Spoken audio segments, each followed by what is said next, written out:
महिलाओं को सशक्त करना ये हमारी प्राथमिकता है। 228 करोड़ रुपया आया 21-22 में, तो वो आखिर कहाँ खर्च हुआ? देखिए, हम लोग पिछले फरवरी से 8 महीनों से 740 किलोमीटर हम लोग पदयात्रा किए। पटना नगर निगम चुनाव की तारीख काफ़ी नज़दीक आ चुकी है और ऐसे में दशहरा का समय भी है, काफ़ी लोगों की व्यस्तता है। लेकिन जो प्रत्याशी हैं उनकी व्यस्तता ये है कि लोगों तक कैसे ज़्यादा से ज़्यादा जल्दी पहुंचा जाए ताकि अपने प्रचार प्रसार को आगे बढ़ाया जाए। प्रत्यक्ष रूप से पहली बार मेयर को लेकर चुनाव हो रहा है। ऐसे में मेयर प्रत्याशी हमारे साथ मौजूद हैं, विनीता बिट्टू सिंह। मैम, पहली बार चुनाव हो रहा है, सबसे पहले कैसा लग रहा है? पहली बार जनता वोट डालेगी, इसके पहले तो वार्ड पार्षद मिलकर बना देते। जी, इसके पहले तो वार्ड पार्षद लोग जो 75 वार्ड के थे वही लोग अपने मेयर का चुनाव करते थे, लेकिन इस बार सरकार ने इतना अच्छा मौका हमें दिया है तो ये हमारे लिए बहुत ही गर्व की बात है। पहली बात यह कि पटना में पिछले मेयर जो थी वो भी महिला थी, आप भी महिला हैं और सीट भी महिला है। क्या लगता है सरकार की तरफ से जो ये लागू किया गया है इसको कैसे देख रही हैं? महिलाओं के लिए कितनी अपॉर्चुनिटी बन रही है? देखिए, जब हम आते हैं तो एक महिला होने के नाते महिलाओं को सशक्त करना ये हमारी प्राथमिकता होगी। तो महिलाओं के लिए हम काम करना चाहते हैं। महिलाओं को किस तरह सुरक्षित करें, किस तरह उन्हें छोटे रोजगार दें, किस तरह बच्चियां जो हैं उनके शिक्षा का, उनको हर तरह से सुरक्षित करने का, ये मेरी प्राथमिकता होगी।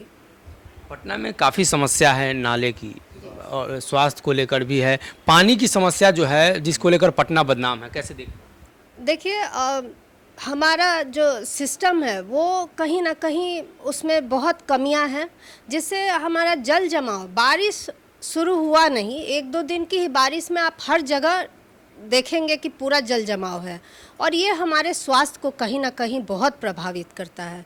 तो ऐसे में हमारी प्राथमिकता है कि जो ड्रेनेज सिस्टम है उसको बारिश आने के पहले ही जितने नाले हैं उनका उगाही कर उनको एकदम दुरुस्त कर दिया जाए, उनका रख रखाव बेहतर ढंग से हो, तो ये जल जमाव की समस्या ही नहीं होगी। समस्या पटना में काफ़ी दिनों से है, कहीं खुला हुआ है तो कहीं पूरे सड़क के ऊपर नाले बह रहे हैं।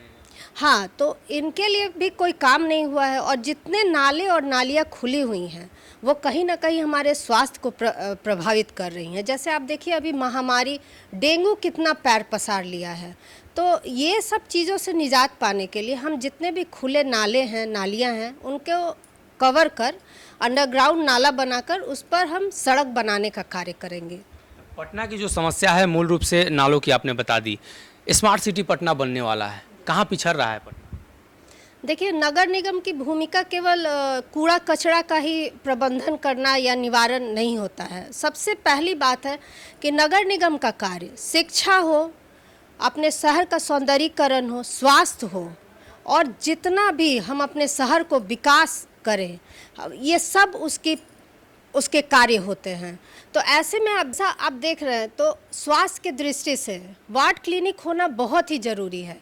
आप 75 वार्ड में घूम जाइए, कहीं भी आपको वार्ड क्लिनिक के नाम पर कुछ भी नहीं आपको मिलेगा। तो आखिर सरकार ने जो बजट दिया, जो राशि दी, वो कहाँ खर्च हुआ? 228 करोड़ रुपया आया 21-22 में, तो वो आखिर कहाँ खर्च हुआ? तो ये सवाल तो जनता भी पूछ रही है। तो इसलिए स्वास्थ्य की दृष्टि से भी हमारा शहर जो है वो पिछड़ा हुआ है। तो हमें अपने शहर को स्मार्ट सिटी में तब्दील करने के लिए बहुत सारे कार्य करने होंगे, छोटे छोटे, जिससे हम छोटे छोटे कार्य को करके हम अपने शहर को स्मार्ट सिटी की ओर अग्रसर कर सकते हैं। कितना सहयोग मिल रहा है आपके परिवार से? खबर ये थी कि पहले बिट्टू सिंह चुनाव लड़ना चाहते थे लेकिन अब आप लड़ रही हैं, महिला सीट है तो। देखिए, मेरे परिवार का पूरा सहयोग है और मेरे पति का भी पूरा सहयोग है और इन लोग के सलाह पर ही, अपने परिवार, अपने मित्र, अपने जितने सगे संबंधी हैं, सबके सलाह पर ही हम इस चुनाव में आए हैं। तो इसलिए इन लोगों की तरफ से पूरी मुझे पिछले प्रत्याशी पिछले मेयर की तरफ से दावा है कि पटना में सब कुछ है, कुछ भी नहीं बचा हुआ है, स्मार्ट पटना बनने की ओर अग्रसर है, एक मौका और दीजिए। देखिए, हम लोग पिछले फरवरी से 8 महीनों से 740 किलोमीटर हम लोग पदयात्रा किए और नॉमिनेशन तक, और इस दौरान हम लोग हर एक वार्ड में गए। जो पूर्व मेयर थे, डिप्टी मेयर थे, उनके वार्ड में भी गए, लेकिन काम के नाम पर जो समस्या जनता की थी वो समस्या तो उनके वार्ड में भी है, उस पर कार्य तो कहीं नहीं हुआ। तो इस संदर्भ में हम यही कहना चाहते हैं कि आखिर कहाँ पटना अग्रसर है, कहाँ पटना स्मार्ट सिटी की ओर तब्दील होने के लिए तैयार खड़ा है। समस्याएं जहाँ हैं वहीं हैं, तो कोई हमें ये बताए कि जो ये बात बोल रहा है तो आखिर समस्या उनको कहाँ अंत होता दिख रहा है। अगर ये वीडियो पसंद आई और वह बिहार के राजनीति और बिहारियत से सरोकार रखेनी तो सब्सक्राइब बटन दबा के चैनल के सब्सक्राइब कर ली। ओजे एगो घंटी बा, ओकरा बटन दबा देला से कुल सटीक और मारक खबर रुआ मुफ्त में मिल जाई।